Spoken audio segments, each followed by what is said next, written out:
Okay, yes, welcome to Psychology Solutions Live. This is really exciting. Thank you guys so much for coming. I want to talk about what Psychology Solutions is founded on, why it was started. So initially, it was designed to change the culture of dating and to help reduce the number of broken homes, broken families, single family homes on a national scale. So it was a very grand experiment, but the more I've done some research, the more I've grown this thing and networked behind the scenes, the more I've realized that there's much more potential with Psychology Solutions than just dating and relationships. In fact, one of the things that we want to do is we want to start working with like trained, licensed psychotherapists as well as high quality coaches, and then cross-train them, because the truth is the academic world of psychotherapy and clinical psychology and coaching both have something immensely valuable to offer. However, they are absolutely terrible about communicating with one another, specifically because they don't respect each other, as weird as that sounds. The entrepreneurial coaches, think that, well, the academics are all teaching theory. They don't, really apply, or what would be the technical complaint? That it essentially that it takes too long. And quite frankly, I do agree with that complaint. The academic world, the psychotherapists, have a wealth of knowledge underneath their methodologies, but it's more theoretical. It's less applied to their one-on-one clientele. But what's interesting is actually the demand of psychotherapy and clinical psychology is much, much higher than coaching, only because it is a legitimate, licensed industry. So, Psychology Solutions wants to merge these two industries and bridge that gap and make helping people much more affordable. So now it doesn't have to be just about dating and relationships. It can be about actually just helping people overcome depression, anxiety, trauma, just any internal roadblocks that they would otherwise go to a counselor or psychologist for. But we'll have a much more affordable approach because coaching allows us to scale much more effectively. Again, these two industries, they don't communicate with one another, and I'm going to bridge that gap. So I'm really, really excited for everything that we have working, everything we have building. We are building a website right now, actually. We're going to launch a few programs next week, so please keep an eye on for that. I'm writing a new book right now. That's going to take a little bit longer, but keep an eye out for that as well. But whether you want to work with me one-on-one in a more private manner, whether you want to work in groups, and it's more affordable if you do it that way. So let's just say there's 10 of you that want to, overcome, depression, anxiety, and you're more interested in like the self-help aspect of it. Then you can pay a fraction of the cost that you would normally pay a psychologist, and still have all of the results, all of the impact, and even more so because there's a community behind it. Maybe you're in a relationship and your relationship is failing, and you just don't know what to do. Well, again, instead of hiring divorce lawyers or, paying to move out and have a moving truck and God knows any other expenses that come with breaking up, especially after you've cohabitated, you've lived together, you could just work with us and we guarantee we can fix it. Now, we don't believe that every relationship should necessarily, that every couple should be together, right? Some people are actually bad. They shouldn't be together. They're too different. They have too many different beliefs. But those cases are incredibly rare. In fact, I think that most of the divorce rates in the country, in America, are inflated because too many people just didn't know how to solve the problems that otherwise could have been solved. And so again, we're not making the claim that we can miraculously fix any relationship. We are making the claim that it's very likely that your relationship does not have to end unnecessarily, and that we can make a massive impact in the country. So yeah, we have a number of different projects that we're working on behind the scenes. It's very daunting, very exciting, and honestly, the more you guys show up, the more that we can build brand, we can do something with this. So thank you so much for being here. For those of you live and for those of you watching maybe on YouTube or, you know, Instagram, wherever you are, thank you. One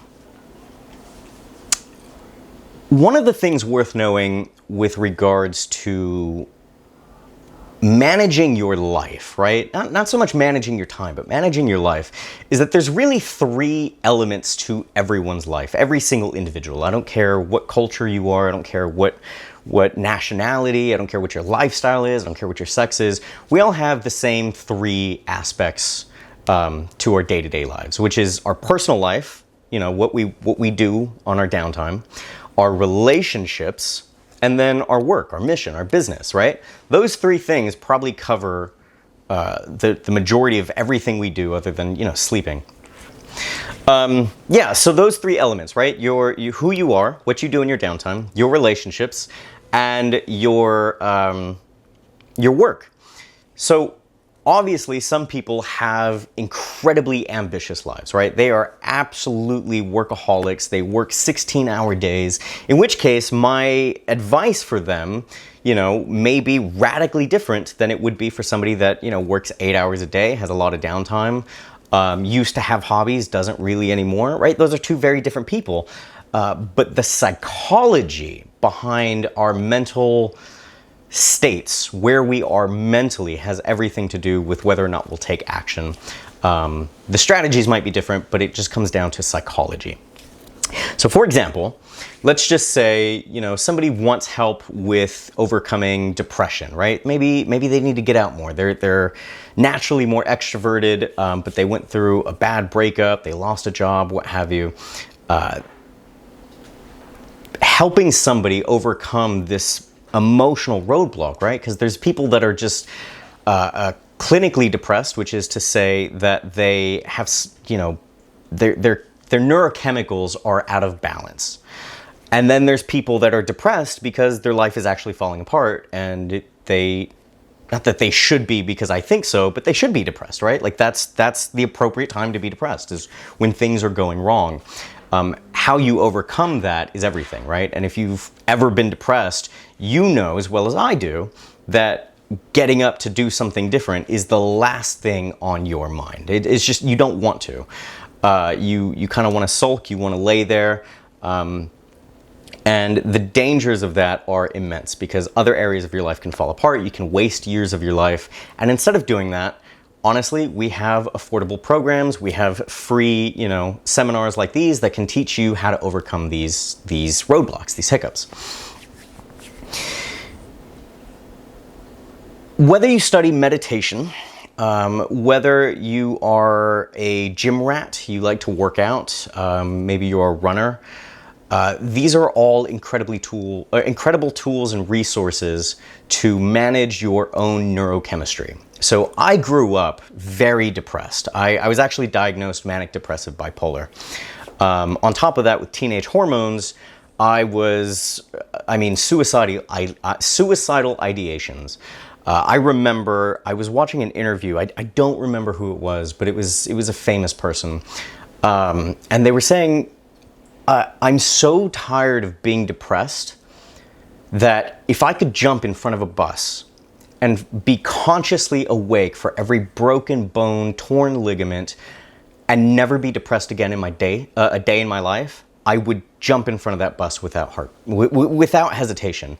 And I broke down in tears when I heard that, because I related to that completely.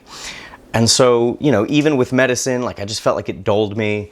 I felt like it just made me a zombie. I didn't like it. And it wasn't until I understood that you can actually manipulate your own neurochemistry that my life started to change profoundly. So essentially, there are 5 driving chemicals, neurochemicals in particular. So there is dopamine, oxytocin, serotonin, and endorphin. The fifth one is, nobody likes this one, it's cortisol. It's the stress hormone. Nobody likes the stress hormone. However, it is there for good reason. It is there to help us survive. It is there to tell us when something is wrong.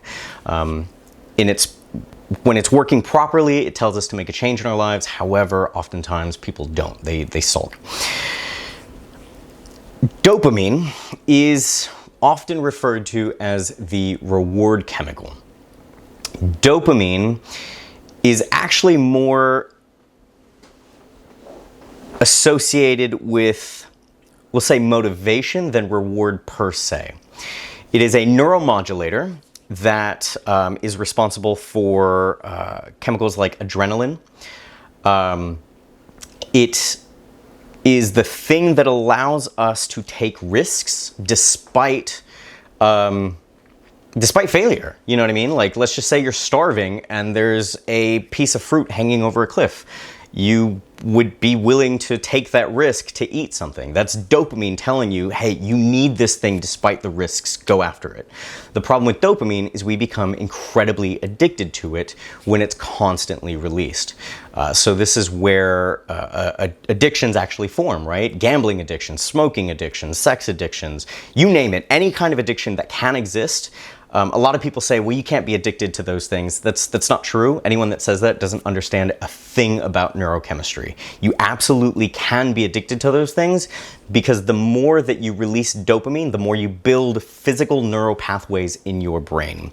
And the more you build those neural pathways, the more reinforced they get. They become like superhighways, as it were. And there's something called action potential, which is to say that the neurons firing electricity down that neural pathway have a much easier way of communicating with one another than if you were to say, try something new, like go to the gym. Which is why there's so much what's called cognitive friction associated with trying to build a new habit, whereas all of your old bad habits just come naturally, your brain wants to do it anyway. It has to do with these neural pathways. So the more we practice a thing and get a reward for it, the more we become addicted or have compulsive behaviors associated to that action. So we've talked about dopamine, right? Dopamine, serotonin. Serotonin is a weird one. Serotonin, the lack of serotonin, I should say, is highly associated with depression. But the more information that comes out in academic journals, the more we're seeing that it might have less to do with serotonin per se, although we're still not quite sure what causes depression. However, if you give somebody what's called a serotonergic reuptake inhibitor, which is to say that you let the serotonin run around in your brain a little bit longer, people bounce back from depression a little easier. And yet, serotonin is not responsible for depression. So it's weird.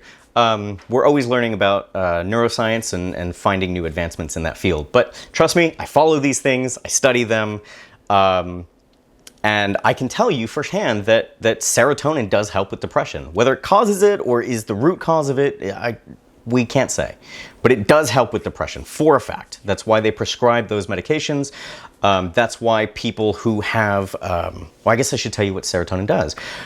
Serotonin is it's almost like a thermometer. It tells us where we are in a hierarchy of social interaction, right? It's sort of like a totem pole.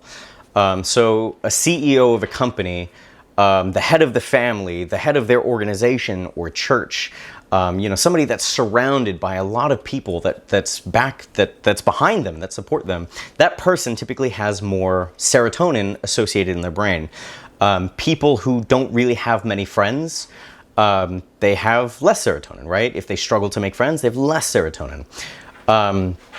Serotonin is essentially the social status thermometer. And one of the reasons that we tell people who are depressed, hey, you should go out, hang out with, your friends, go pick up a hobby, is because dopamine and serotonin are great ways to overcome cortisol and whatever it is that actually causes depression. Oxytocin is the love and trust chemical. More accurately, it's the trust chemical, but we associate it with love. The only difference between a stranger and your loved one, your best friend, your wife, your husband, is oxytocin. And there's ways to trigger oxytocin, not only in ourselves, but in other people as well. Oxytocin is triggered through touch. It is triggered through deep conversation. It is triggered through laughter. And it is triggered through sex. Those ways trigger oxytocin, right? So the only difference between somebody we don't know is that we've never had those interactions, right? Let's just say we don't want somebody near us. We don't trust them. We don't want them to touch us. We don't want them to talk to us. We have a negative association with oxytocin to that individual. In fact, we have cortisol associated with that individual. They are a source of stress. They are potentially a threat, a danger. They are out to hurt you, or you just don't know them and they're creepy, right? That's oxytocin. I talked about how you can get addicted to dopamine. You can actually get addicted to oxytocin as well, and we call that falling in love.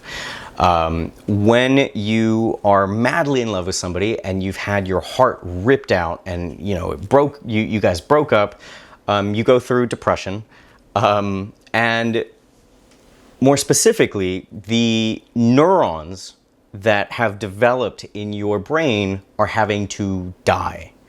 They're having to disappear, they're having to go away, and you may always have love for them, right? We always say that. I'll always have love for that person, even though I don't like them or, whatever. We wish them well.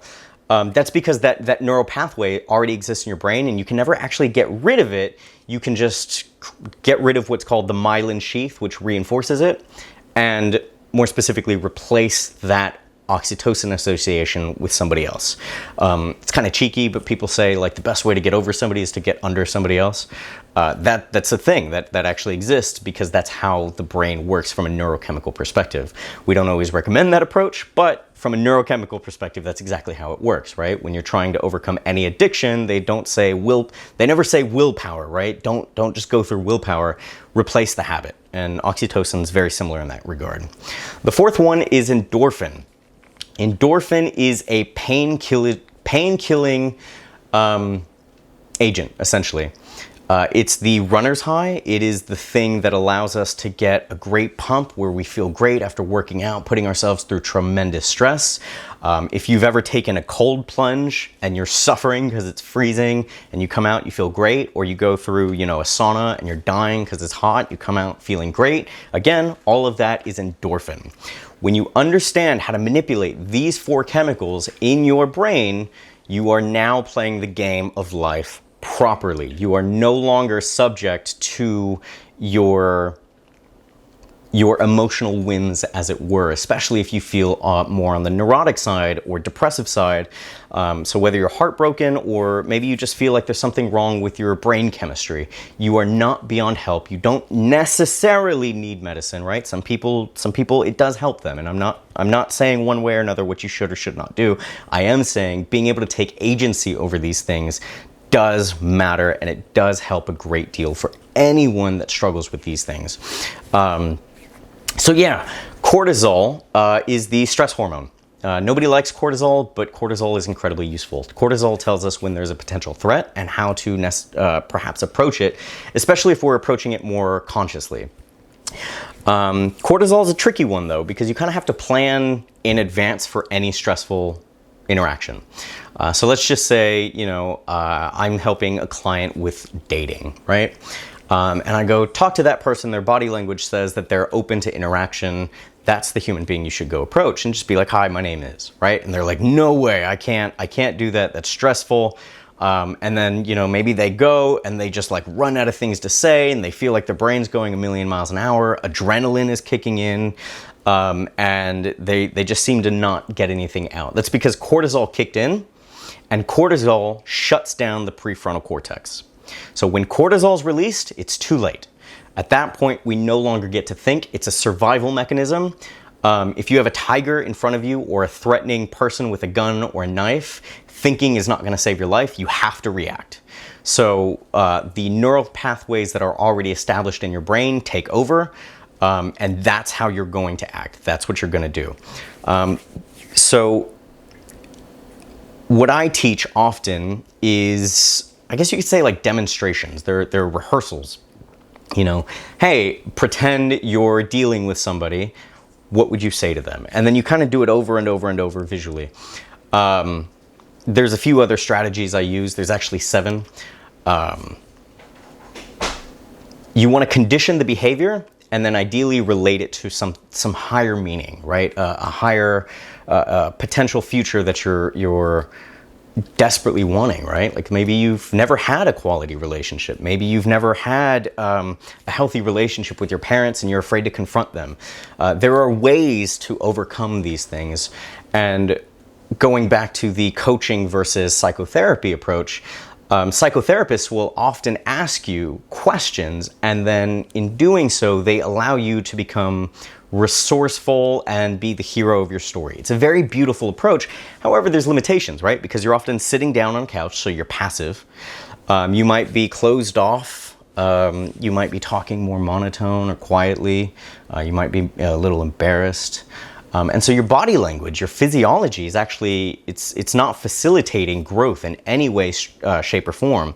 However, coaching, on the other hand, does inspire changes in physiology. Stand up, let's do some breathing exercises real quick. Let's change our mental state so that way we can confront things with a where cortisol is not as much of an affecting issue, right?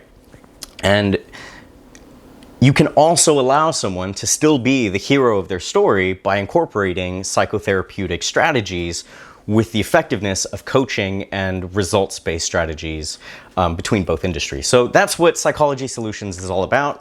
It's about taking the academic field, the licensed psychology, the published journals, the tried and true experiments, as well as the more short-term, results-oriented strategies based on things like neuropsychology, neurochemicals rather, psychology, physiology, things like that.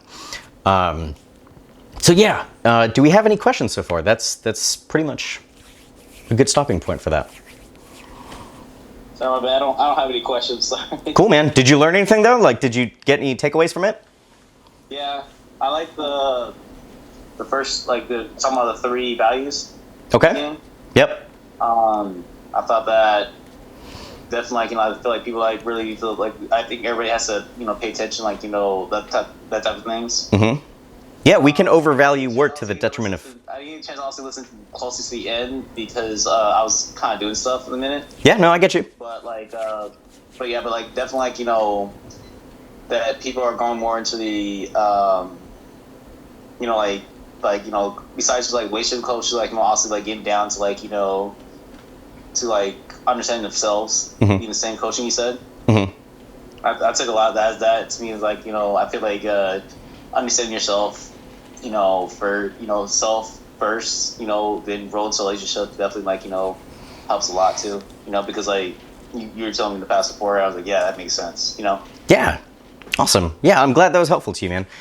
Those 3 areas are critical to really be conscious of, right? Like, we all know it, but when you articulate it, it just becomes overly simplified in a way that's manageable. We can put work ahead of our relationships, and then maybe relationships are second tier, but we put ourselves last, and then we just can't sustain it anymore.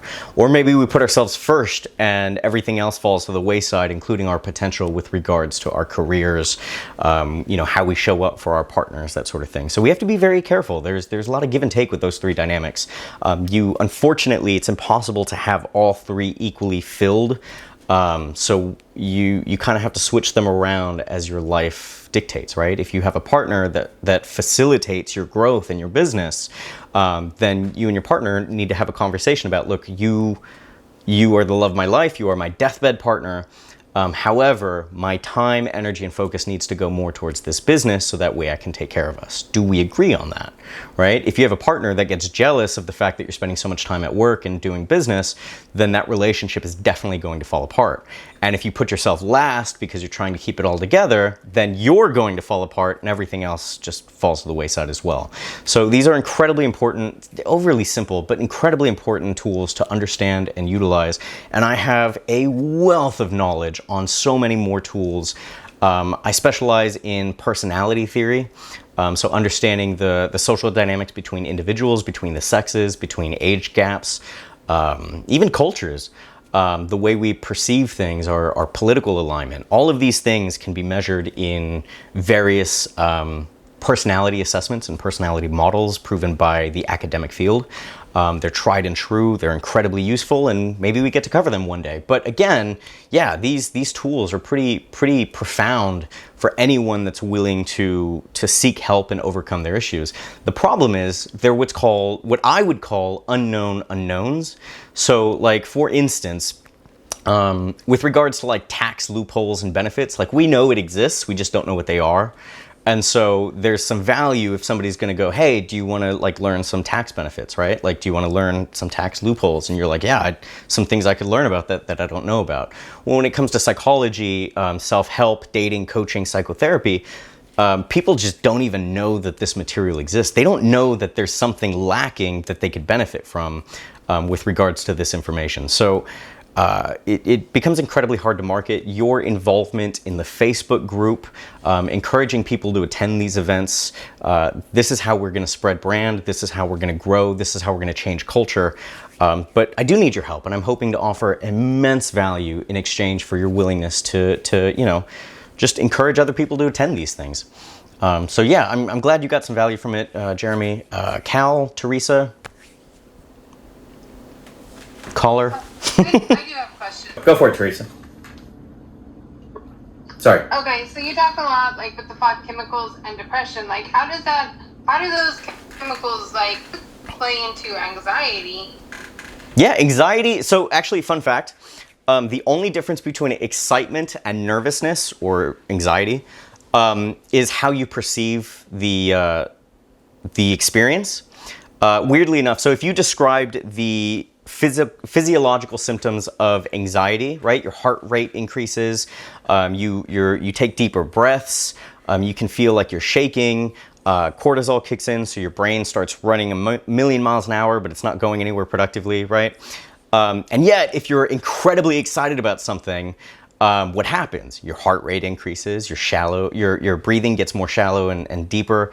You start shaking a little bit, but you have a smile on your face. It's truly the only difference between those two things is how you perceive the stimulus, essentially. So whether you have a fear of public speaking or you've never done public speaking, but you're really excited about it because you're super extroverted, they're both going to have the same interaction. One of them is just going to feel positively. One of them is just going to feel negatively. And it truly, the only difference is your perception of the experience. There's something called a triad that's incredibly useful. I'll go over it briefly, but it requires more in-depth training, I suppose. So we can work on that one-on-one if that's something you're interested in. But the triad has to do with physiology, the language you use, the state you're in, so the emotional state that you're in, and then the meaning you associate to all three of those things, right? So like, let's just say you're super nervous. The physiology for excitement and nervousness is exactly the same. But the language you're using is what's different, right? The language is, oh my God, I can't believe I'm gonna do this. I'm so nervous. What did I do? Why am I here? Whereas the other, excited person is, I can't wait. I have no idea how this is gonna play out. I'm a little bit nervous, but this is really cool. I think it's a great opportunity, right? The language plays a role. And then the state you're in, again, more cortisol or dopaminergic association to the same stimulus, plays a role. And then the meaning you associate to it, right? So this is exciting, this is an opportunity. It has to do with language, but the meaning is more, what would you say? It's more visceral, right? The meaning we associate to the experience is more visceral than the language we're necessarily using in our inner monologue to describe our experience. So with regards to anxiety, being very conscious of the language you're using, the emotional state that you're in, as well as your physiology. That matters a tremendous amount. But Teresa, you and I can work one-on-one if that's something you're interested in, to reinforce this into your neurophysiology, like your actual brain wiring. Once you do that, it's game over. Like you've now established that neural pathway in your brain, and so you never have to worry about going back to the old way of freaking out and shutting down.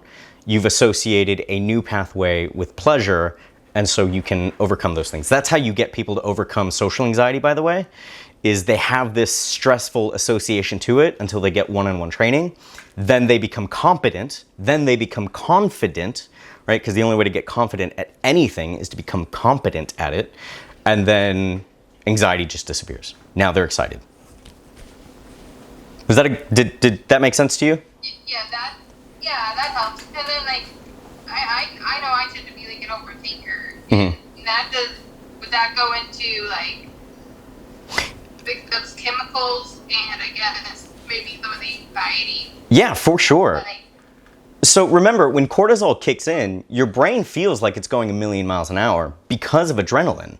So that's what overthinkers really are. They have adrenaline associated. They're trying to think through everything, and everything feels like a roadblock. Everything feels like it's like there's no solution, because the full capacity of your prefrontal cortex is no longer active. And I self-identify as an overthinker when really they just can't get to the solution because of that cortisol roadblock. Does that make sense? okay. Mm-hmm. Yeah. Is that something you want to work with? Like, More information? yeah, we. I would love more information on that, but we can talk about that.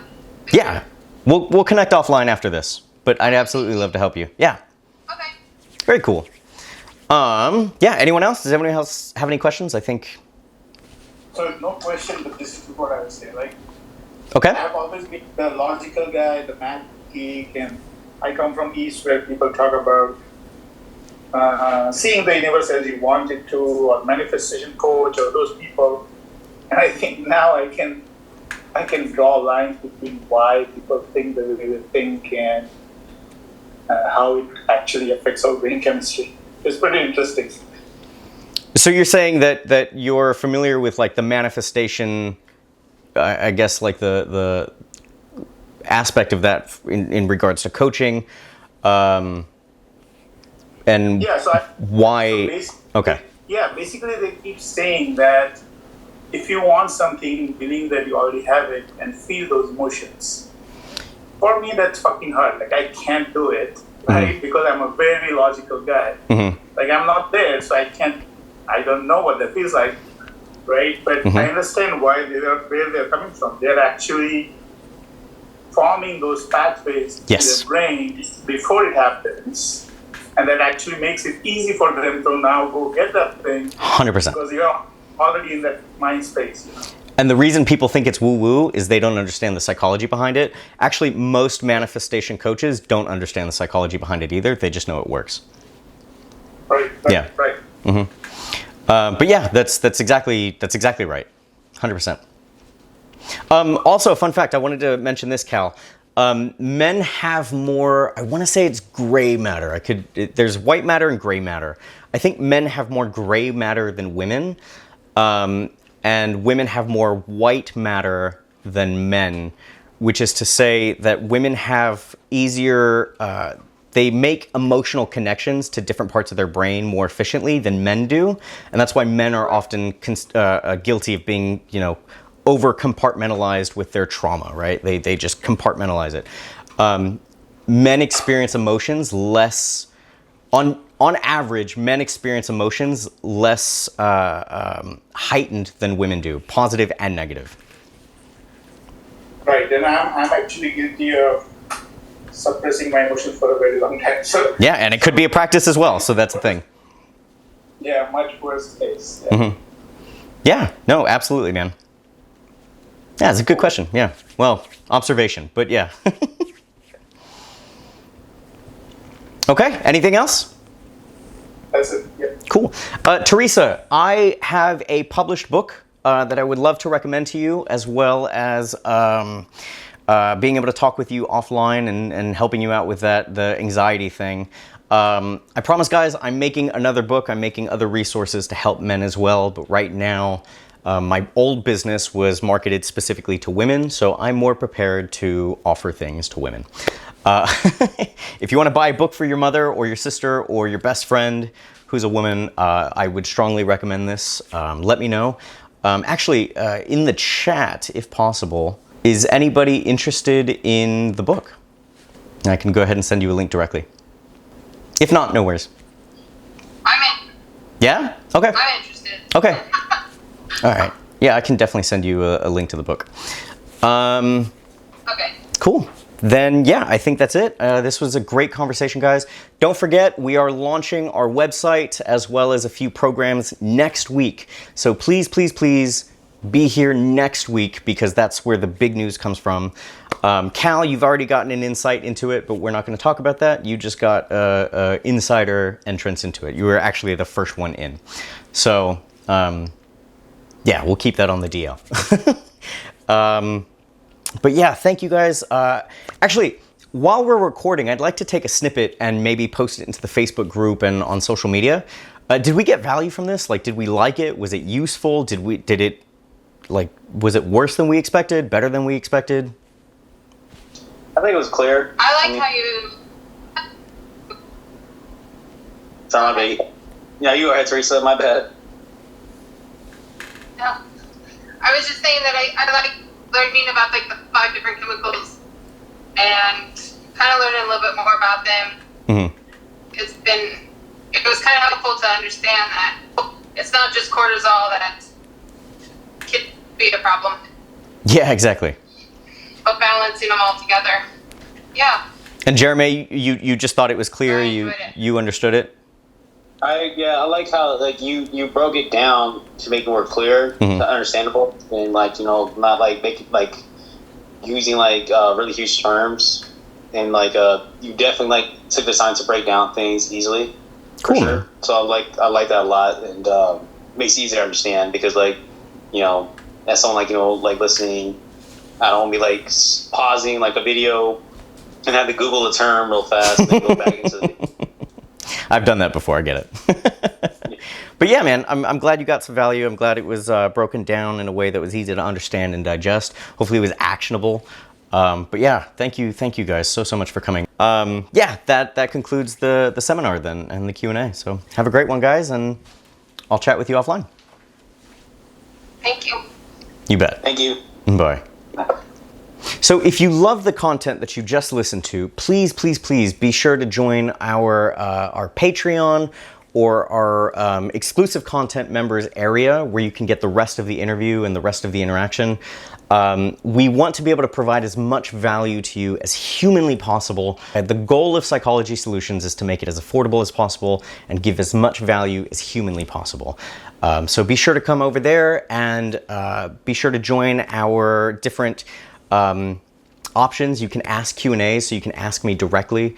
Whereas, most people are just a viewer, right? But if that's all you need, that's great, right? If you want one-on-one coaching, one-on-one help, we have incredibly affordable group programs for that. Or if you want a private approach, there's options for that as well. So thank you so much for watching. Be sure to share this with a friend and hit like, subscribe, or wherever you find it. But hopefully you continue to support us. Thank you so much.